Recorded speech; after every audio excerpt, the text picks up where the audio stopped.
welcome to the Ash Cloud. I'm Ash Sweeting.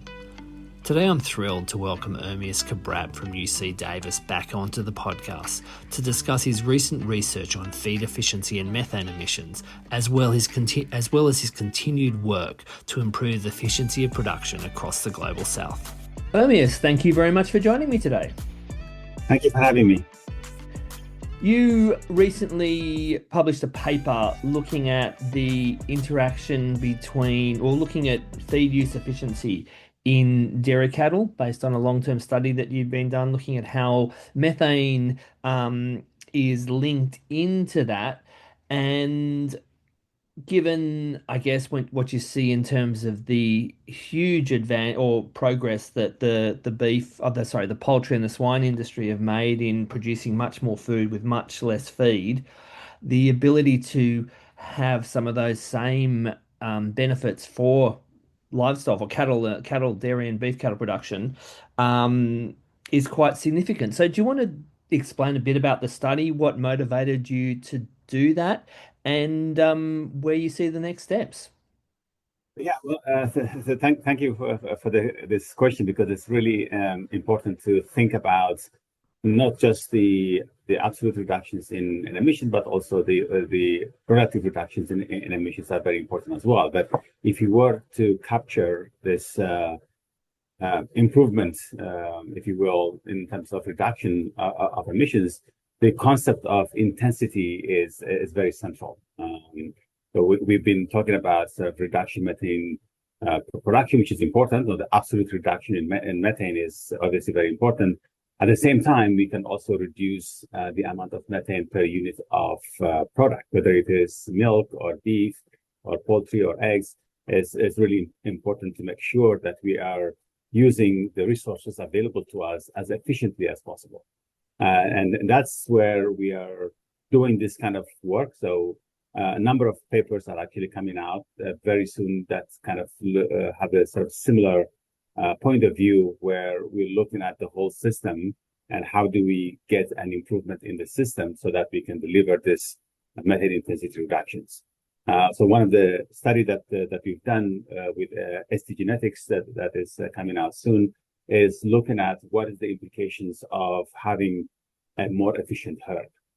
So they've come up with a way to identify and herds and also have developed a better sort of genetics, more efficient herds. And what we're trying to do in this is looking at the whole lifespan and what does it mean when you have a herd, both at heifer stage and at lactating animal stage, where they are more efficient than others.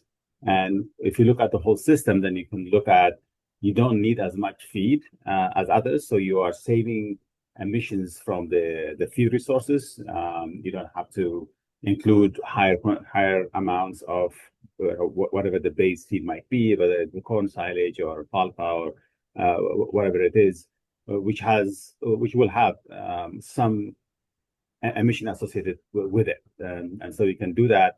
And then you may also have the time that's required to reach a certain stage, particularly in beef systems, that will also have an implication as well. So, all of these things are pretty important considerations, so that overall, what kind of reduction you're bringing up from the system. And similarly, we have a paper just accepted that should come out in the next 2 or 3 months, is looking at using byproducts. So some of the byproducts that we have, where there is evidence that those byproducts are actually helpful, that would give you a reduction in the intensity as well. So one of the things we've done here at UC Davis was looking at the inclusion of grape pomace. So, California, we produce a lot of wine, a lot of grape pomace. There are some evidence from Australia that show that those pomace will have a potential to reduce methane emissions and could be incorporated in dairy feeds. And so we've done that work, and we've seen that where we use grape pomace at 10%, 15%, We've seen an improvement in milk yield. We've seen an improvement in the quality of milk. And also, we've seen methane sort of intensity-wise reduced as well. What we have not done in that study was really concentrated on does this make sense in California situation, was to look at the whole system. So now this paper that we just got accepted, where we looked at the life cycle assessments of the using of this grape pomace. So when we use this grape pomace at 10-15%, what is the overall reduction? So we're looking at, what ingredients were substituted, because we have 10%, 15% of the ingredients are now grape pomace. So what those ingredients have been substituted, and what's the emission profile of those ingredients that were now not used? And so we made a system-wide analysis of incorporating this and looking into the economics of it as well. So trying to make it really understanding the whole system instead of just looking at a specific part of the system. Well, firstly, I think everything you've just says further alludes to the fact that it's much, much more nuanced and complex than many people would like it to be. But that's also where the opportunity is. And I think, the fact that you like if we jump to a vehicle analogy and we're looking at a fleet of trucks, and we could reduce the fuel consumption of those trucks by 5-10%. There's not a trucking company in the world that wouldn't be really interested in decreasing their fuel bill. The thing about trucks is it's pretty easy to measure the diesel. You measure it at the pump, and you've got a fuel gauge in the truck, and you've got a trip meter that measures the numbers of miles you've done. Whereas measuring feed intake in cows is difficult, and it becomes even more difficult when they're out on pasture grazing, when they're walking around, and they've got choice of what they actually choose to eat. So I guess the first thing is, how do you look at solving or addressing that in a research context? And obviously, the research step is the vital first step, but then it's the next question is, how then do you kind of move that out to real life production systems, be they here in California or elsewhere in the world? Yeah, so that's a very good question. And the way I see it is that we have to build it up from the research and what we see are sort of the background research telling us. So this kind of incorporation requires a lot of data collection, a lot of understanding of the evidence of all the interventions. So in some cases, it may or may not make sense. For example, we are just finished the work where we incorporated almond hulls within the dairy diets, but we kind of started to ferment them before we delivered them. So in California, almond hulls are very widely used. Everywhere you go, there'll be mountains of almond hulls in dairies. So there's nothing new. But about 8% of the dairy feed is almond hulls. But what we were thinking was that because almond hulls contain fibers that are not easy to digest, although it is available to the ruminants, but it takes a bit more time for them to get into the matrix and get the energy out of it. If we started the fermentation process earlier, basically before we feed them, that might kind of quicken the release of those nutrients, and therefore not as much hydrogen it would be produced by cellulosic bacteria, and therefore we have less methane. So that's sort of the theory of it all, and we decided to try this. And in vitro first, and in vitro it worked, and that we've seen reductions in emissions when we have already fermented, like a silage, somewhat fermented almond hulls being processed. And then we did this in vivo with lactating dairy cows, And what we've seen was that there are actually an improvement in productivity, and also a reduction in emissions, at least in reduction in intensity was very clear as well. So that would work, but the thing is we have to put it into the wider context of does it make sense in a commercial facility. So in our nicely controlled organic environment, it works fine, but what is the cost of fermenting the almond hulls, right? So we have to consider that, and then what is the benefit? So looking at the milk yield increases, and maybe reduction in methane as well. So if you look at the cost of abatement for methane, the cost of the increase in milk yield, would that offset the need to ferment the almond hulls before you give it to the dairy cow? So that's something we haven't done and something that we need to do. I think with all of the work that has been done so far in dairy, I mean, we have lots and lots of research coming up within the dairy systems and with livestock systems in general. I think we need to use those as evidence so that we can build on those and then we can see what it means at the system level. We've done this similar things in non-ruminants as well, like particularly in poultry, where you add exogenous enzymes, proteases, and others that will improve the usability of an ingredient. And that way you can use less of that ingredient with the same production or better production. And that way you can see what's the impact on the environment when you use those kind of things. Not just the environment, but also on the economics of things, how we do that as well. So that's kind of where the poultry industry and the swine industry is doing, and we've done that over the last 5 to 10 years. But I think in dairy, it's less common, that kind of analysis, than it is in non-ruminants. So that's sort of the same sort of system looking at that, and FAO has put together this guideline how to do this, for large ruminants and for small ruminants, poultry, feed, and even feed additives. So we do have an international standard where we can use and we can then able to compare across different systems and different interventions. And so we can really pull in all this information that's been happening all over the world and look at it holistically within the farm and within the production system so that we can see what kind of mitigation we're going to get and if it works commercially in terms of the economics and the environmental as well. There's a lot there, Ermias.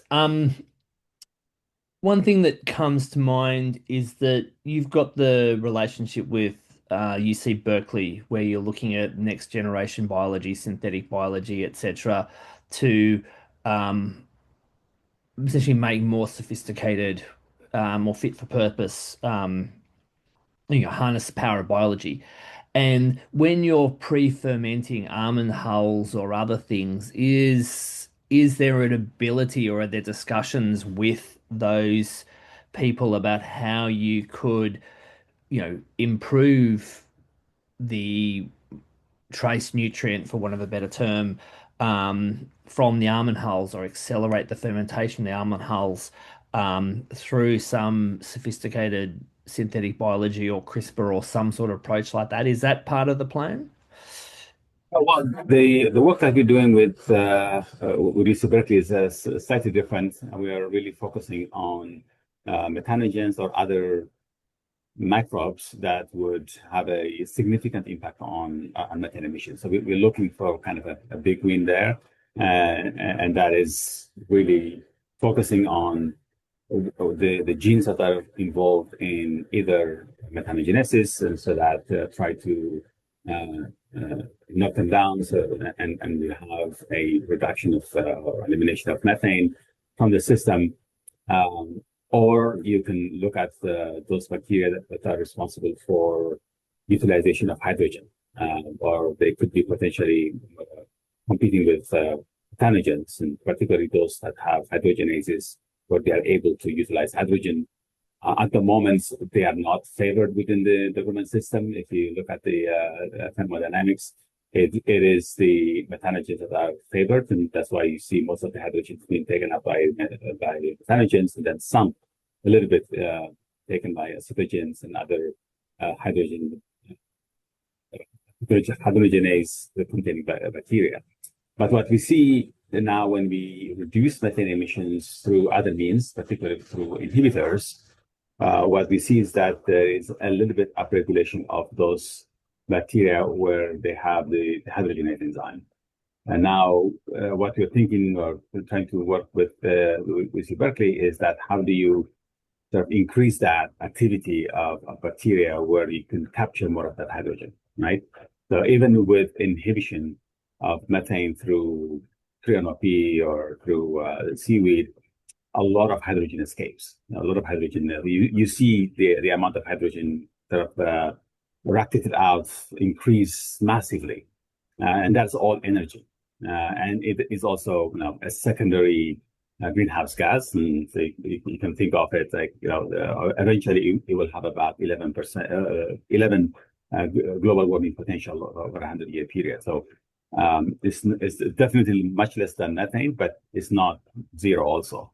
So how do you do that? How do you then encourage the bacteria and others that have hydrogenase enzymes to be able to capture all of this hydrogen that's now available? They don't have as much competition now. And so how do you increase their numbers so that you can utilize hydrogen and then that becomes feed for the animal, and then you increase productivity at the same time, you decrease methane, right? That's all what we're trying to do is achieve increasing productivity. Hopefully that could pay or more for the mitigation aspect. That's really what we would work is economically viable interventions. So that's what we're focusing on with the UC Berkeley team.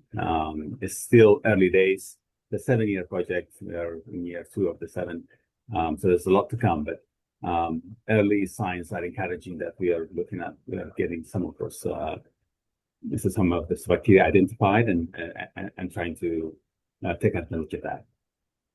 And then that in some ways links back around to what we started with in terms of the feed efficiency, because that energy, if it's not, whether it's methane energy or hydrogen energy, if it's going out into the environment, it's lost from the animal. And that's it's got the energy wastage side of things that's still being paid for by the farmer, but it's not being used by the animal. Yeah, absolutely. I think that's the central point is that how do you increase feed efficiency, whether it is by the genetics, animals that are more efficient, or through this way in which you can save sort of the methane and hydrogen being eradicated out so that you can utilize most of the nutrient available from feed and convert it into product. And we've seen some evidence from inhibitors, especially with those that are very, very effective, in improvement in productivity as well. So that needs to be done a little bit more. We need more evidence on that, but 1 or 2 experiments have shown if you wait long enough, there might be some productivity gains to be had as well. So I think it all points to the fact that when you're massively reducing emissions, the sum of that hydrogen is being incorporated and it gets some advantage in productivity. But whether that increase in productivity would offset the cost of the additive is debatable. So that's something that we need to study. A lot of time, those kind of studies are a bit of short term because the objective is not that. So the objective is really to see whether they're effective or not. But I think we have now, once you address the effectiveness question, then you have to address the productivity question as well, where you use this in a sort of in a commercial setting where you're feeding this additive for the whole, in a beef system, this whole life, or in the dairy system to be just doing the lactating, but it should be like the full lactation as well, or maybe even 2 lactations. And what happens, in terms of any changes in the productivity or that, again, there are some evidence that might change that has different implications when you do 3 4 months trials. The for 3NOP, for example, the one that was done at in Wageningen, that's the only one I know. Whereas a full lactation, they've seen about 6.5% improvement in productivity. And those short-term ones, 3 4 months ones, I haven't seen any evidence that shows that there was an improvement in productivity. So it's really critical to address it in a long-term and system-wide kind of analysis where all of these things fit in.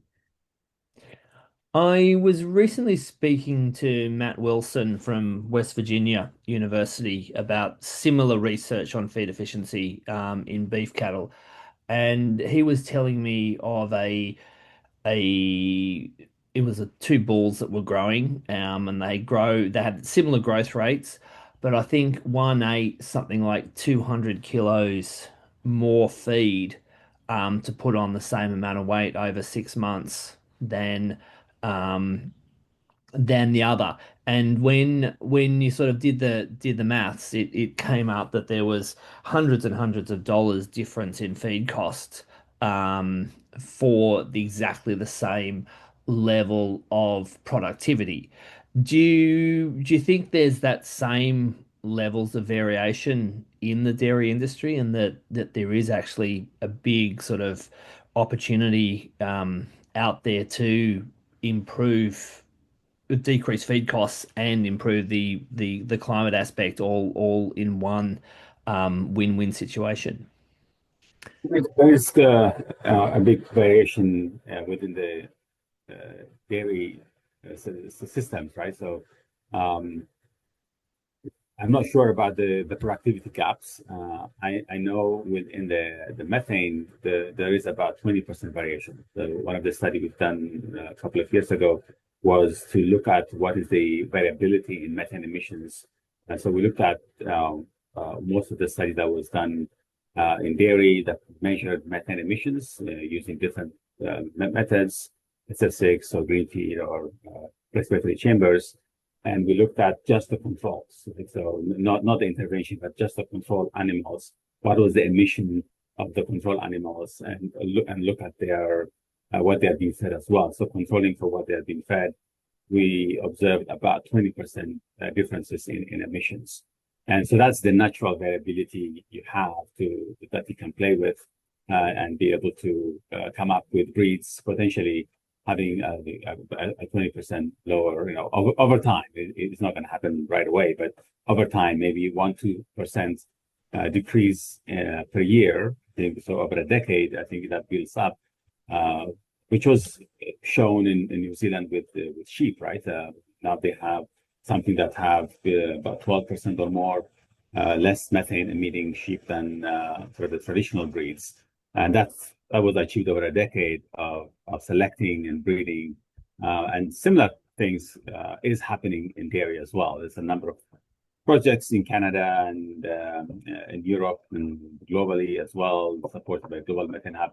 All of these are happening as we speak. And I think within a decade or so, you'll be able to get this cumulative reduction in emissions, which is really great because particularly for grazing systems, that at the moment, that's really the best thing we have until we have other things like policies and all that are scientifically proven to work. I think the only thing we have at the moment for grazing is really the breeding, and in systems where there is supplements happening, or when you have in Canada or in northern US or in Europe, when the winter times there's not much grass to be had, and you have to supplement them, and then you can add the additives with that supplement. So for a portion of the year, it would work well, but for the majority of the year, in the northern hemisphere, from April to like October, they're going to be out, and so there's not much opportunity to do that. So a combination of the improvement in genetics and sort of targeted interventions, so that it is in inhibitors or vaccines that we're working on right now.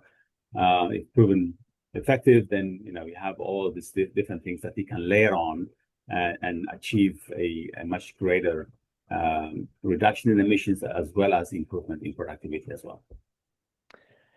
Everything we've been discussing, or most things we've been discussing so far, have been very, very global north focused: Australia, Europe, North America.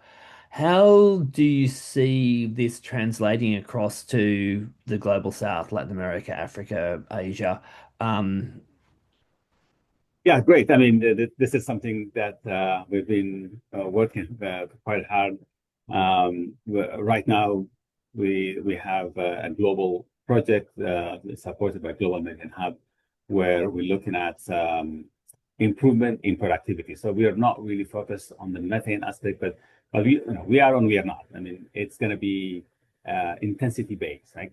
If you improve productivity, you're going to reduce intensity. So that's really our focus, is to increase the productivity, increase farmers' income, and then reduce the intensity at the same time. So we're working in India, Indonesia, and the Philippines, Thailand, Vietnam, and then in Africa, working in Ethiopia and Cameroon, Nigeria, and other places as well.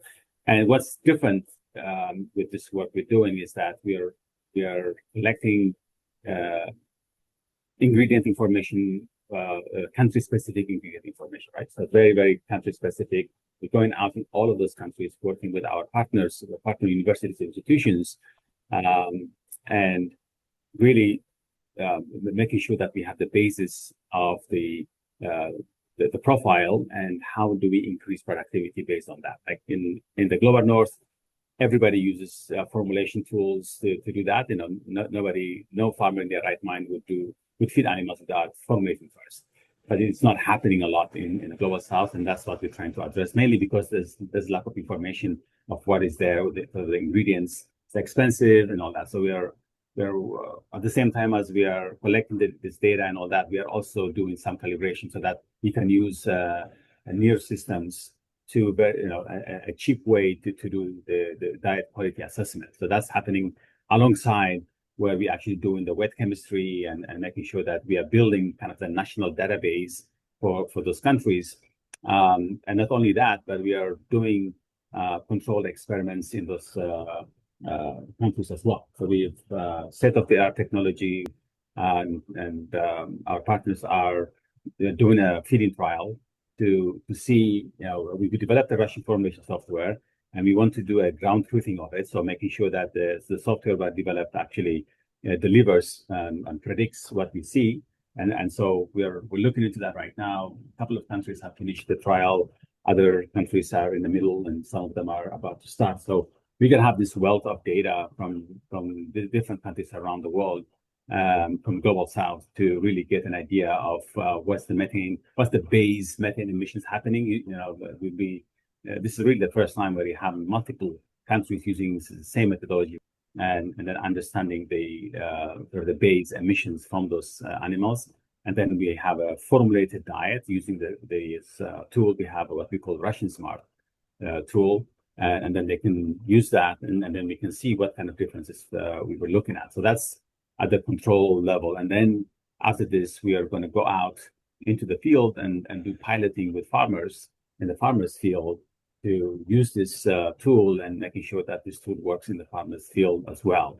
So this is trying to really do two things at the same time: the improvement in productivity and reducing in methane emissions. And so there's a huge opportunity there, really, really a big untapped opportunity where we can really significantly increase productivity and reduce methane emissions.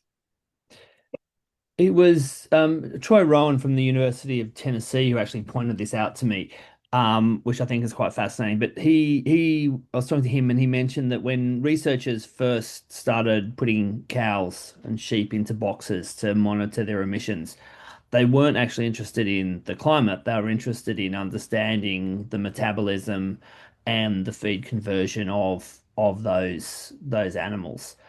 And is that angle something that you're still looking at doing in terms of using that methane data to try and better understand the metabolism, and then going back to that improved feed conversion efficiency? Is that an opportunity to better be able to select which animals are more feed efficient? Yeah, so I mean, in this case, we're looking into what contributes, like in terms of the carbon dioxide, the amount of carbon dioxide that comes out of the animals, and methane gives us an idea of the metabolic rate of the animals, and we are trying to figure out what is the requirement for animals in terms of the energy use as well.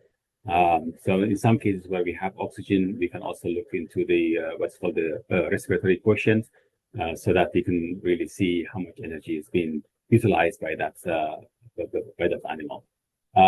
Yeah, so really trying to figure out the feed efficiency aspects of that, because we are measuring feed intake, um, as well as the productivity. So we're doing intake, productivity, and emissions at the same time. So that will give us a lot of information in terms of the efficiency of animals, and then when we are changing the diet, um, how it affects those ability of those animals to have a better sickness as well. So yeah, we're trying to look at not just the methane.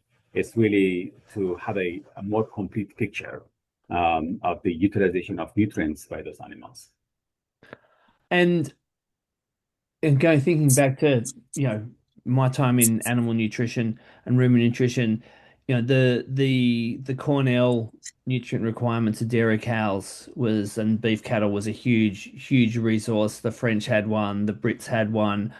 How appropriate are the global north nutrient requirement, studies, which are amazing resources for the feed ingredients and also the genetics of cattle across the global south? Does it translate, or does it need some tweaking?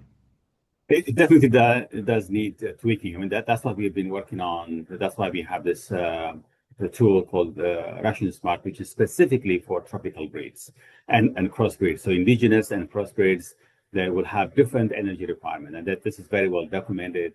The Holsteins and the indigenous breeds in tropical countries have different energy requirements. So the Dutch formulation takes into consideration about the effect of heat stress, because in a lot of tropical countries, the heat stress is quite an important part of life. So, yeah, there was a necessity to really have a formulation tool that is really geared towards those systems, not be able to rely. I mean, some of the equations will be similar and even the same, where we use the used to be NRC, now the National Academy of Science, Engineering, and Medicine. Those kind of things would be kind of a base. So the system is built in a similar system, but some of the equations will be different, particularly when it comes to utilization of energy, conversion of energy into meat production and all that. Those equations are different, and the heat stress and if you are grazing, walking and all that have to be included in there as well. Yeah, so the structure is very similar, but the equations that we're using are much more specific to the tropical breeds. And that's why we had to come up with our own kind of system for tropical breeds and for crossbred breeds as well. So in those systems, it gives you a menu to choose whether it is for Holstein. If it is Holstein, it will be similar to the North America standard, except we add more on the grazing and then the heat stress.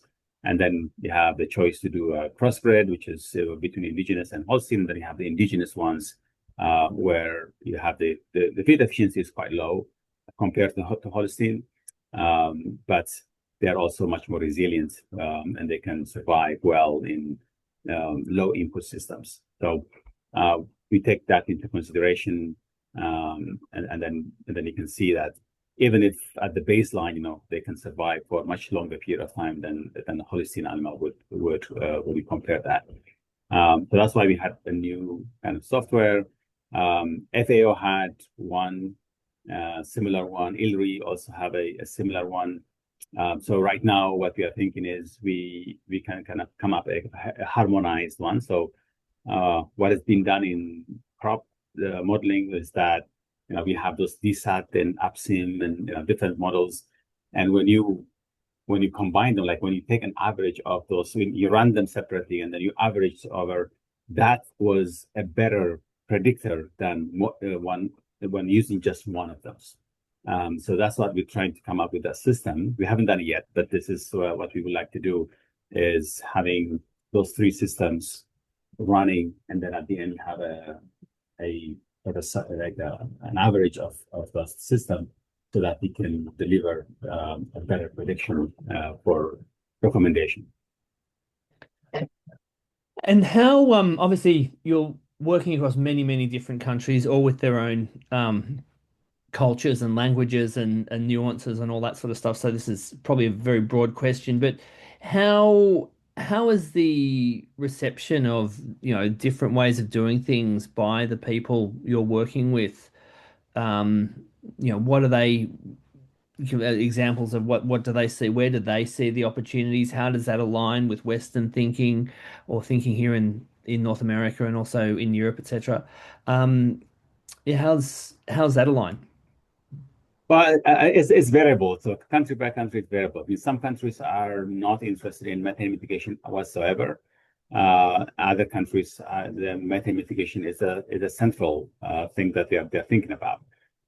So we kind of address it, and luckily we are working on in productivity and in mitigation as well. So yeah, I think depending where we are, we kind of emphasize one over the other. But regardless where we are, we're still working on those two aspects at the same time. So, but yeah, I mean, in by and large, I think in all countries that we've been working on, it's very very well received, and people wanted to utilize that. And now we are almost at this situation where we are going to try to do a lot more sort of capacity building and training, and as we have done before in Vietnam, to basically integrate the system within the curriculum for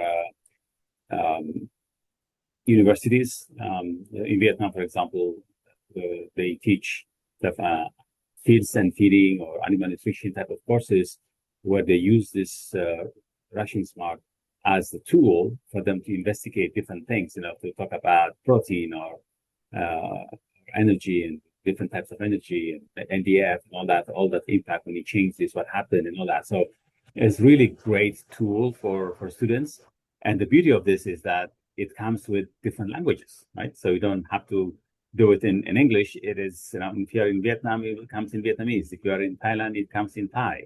In Indonesia, it comes in Basi. So it's just, it's much more accessible to a lot of students, and that's what we're trying to get to.